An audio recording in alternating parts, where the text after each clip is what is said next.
going on, y'all? Hey, what's going on, y'all? Back with the Deep in the Streets, man. It's okay, Showtime. Look, man. It's gonna be probably a long video, man, cause I got a lot of shit to get off my chest. Um, the Los Angeles Lakers will be making a huge mistake. One, if they don't get Paul George. One, if they get LeBron James. And two, if they don't get Kawhi Leonard either this summer or in a trade or next summer in free agency. And I'm gonna get to Klay Thompson too in this video too, because he's gonna be a free agent after next year as well. Um, I've heard Chris Paul's name being mentioned, which would make up for a lot of things when we tried to trade for him back in 2012, I believe, or 2013. So that'll make up for us not getting Chris Paul back then. But he's out of his prime now. I mean, Chris Paul's still a serviceable player. He's still a good player, but he's not at that same level he was back then. And it showed when he missed the game 7 in the West Conference Finals against Golden State. He's broken down now. So for him to be more effective, he has to be more the ball dominant guard that just pass the ball. He don't really have to shoot as much like he did when he was in Houston and New Orleans and when he was in LA. Being, I mean, you can say the main guy, but 1A, 1B if you wanna put him and Blake Griffin on the same level in Los Angeles. But he was definitely the guy when he was in New Orleans. Definitely the guy when he was in New Orleans. Definitely the guy in LA. The number 2 guy, I guess, in Houston. And in Los Angeles, he'll probably just be another piece because he can't carry a team as a point guard scoring the ball. He has to pass the ball most of the time. So he can probably average, he can average like 12 points and 13 assists. And that'd be a good season for him because he can't carry it no more. So for Chris Paul to sign with the Lakers on a 1-2 year deal, maybe that'll be a nice money saver for the Los Angeles Lakers after they get their 2 max contracts done, which ultimately should be probably Paul George and DeMarcus Cousins. I don't want LeBron James in LA because he ultimately marginalizes every player he plays with. I mean, if you don't believe to Basketball Examiner's page, the title of the video is called "The One Flaw in LeBron James' Game," and he basically breaks down why the guy hasn't won more championships playing the way that he plays, being the main guy with the ball in his hands, dominating the ball.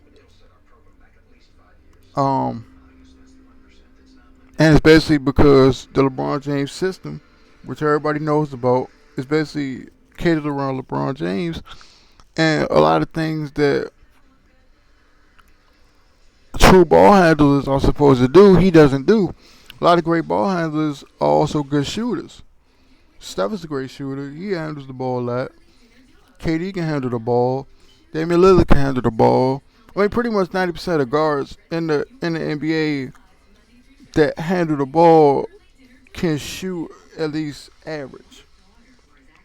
LeBron can shoot average, but he's not a natural shooter, and it looks uncomfortable when he handles the ball a lot, and his hands trying to do dribble moves. So it's all broken down in that video. Um, it's all broken down in that video.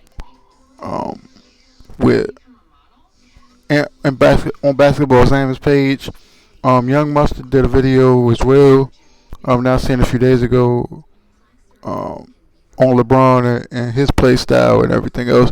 So I'll link both of those videos in the description. Like I said, man, I don't want LeBron in LA, man. Like, if you want to spend a max contract on 2 guys, 3 guys if you want it,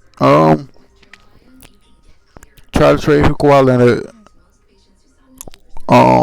or or try to get Chris Paul on a cheaper deal since he's older. Like I said, a 1 2 year deal since he's older. You know what I'm saying? But that probably won't work considering that he's still a starter level point guard, and I don't know how willing he is to come off the bench at this point. Um, but I would pitch it to him if I was Magic because, like I said, I don't want to give up any of those young pieces like Kyle Kuzma, Lonzo Ball, Brandon Ingram, all these idiots that's out here. You know what I'm saying? Make it about, oh, if the Lakers sign this player or this, and that, and Lonzo's gone and all this stuff. Look, I don't want to hear it. I don't want to hear it. Stop.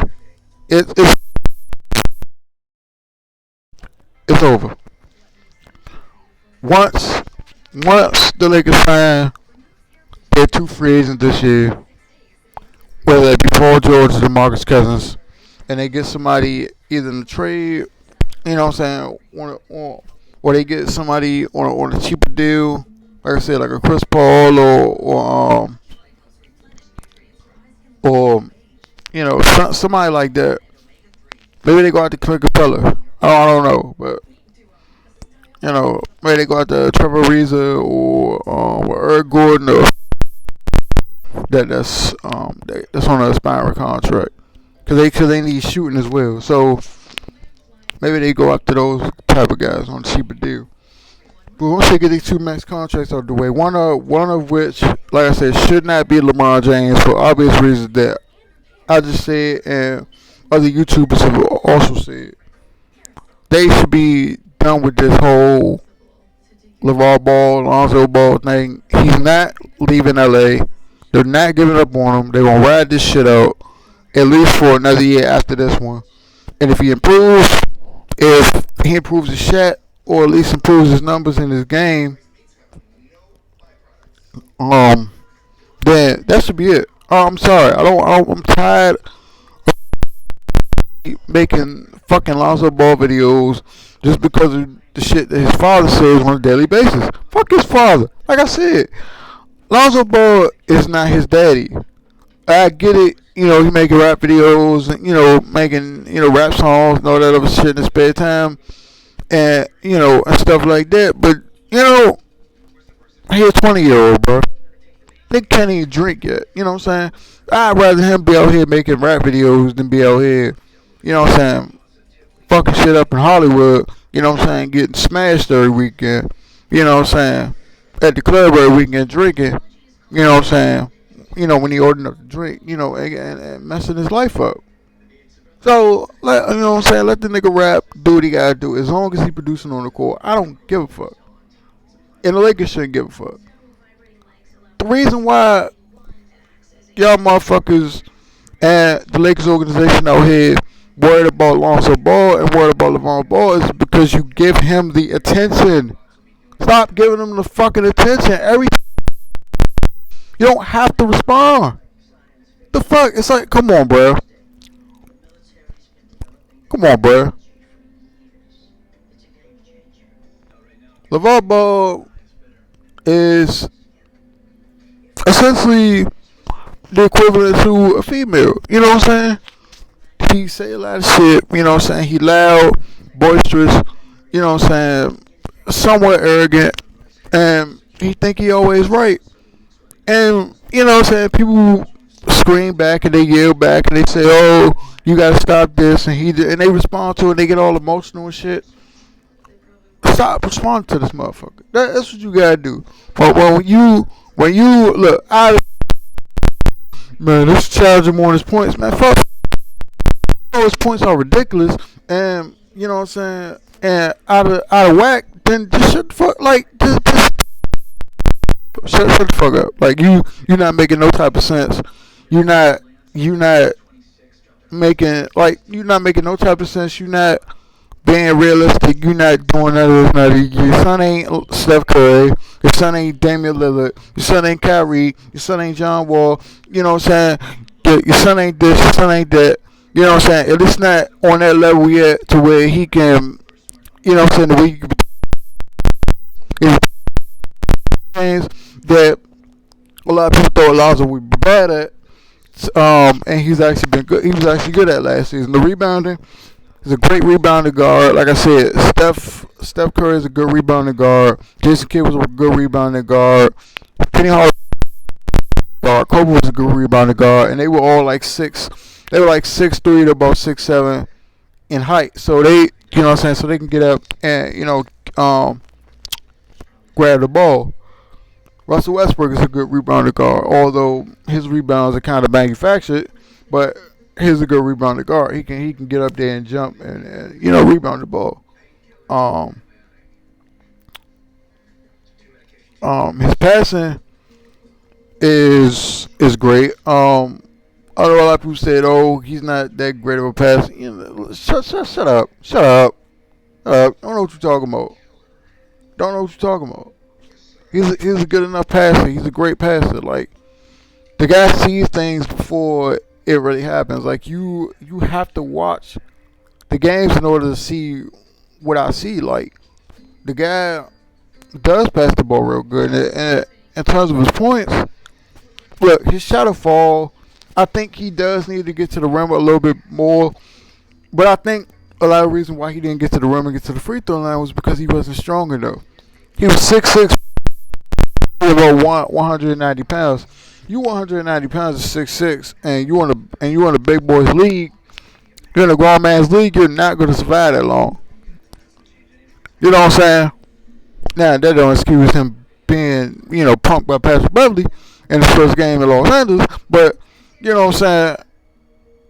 Patrick Beverly is a tough, defensive matchup for anybody, and he can scrap. You know what I'm saying?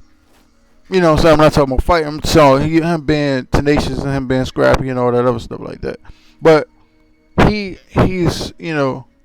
one of them chip on the shoulder, I'm not going to let you get anything easy type of dudes.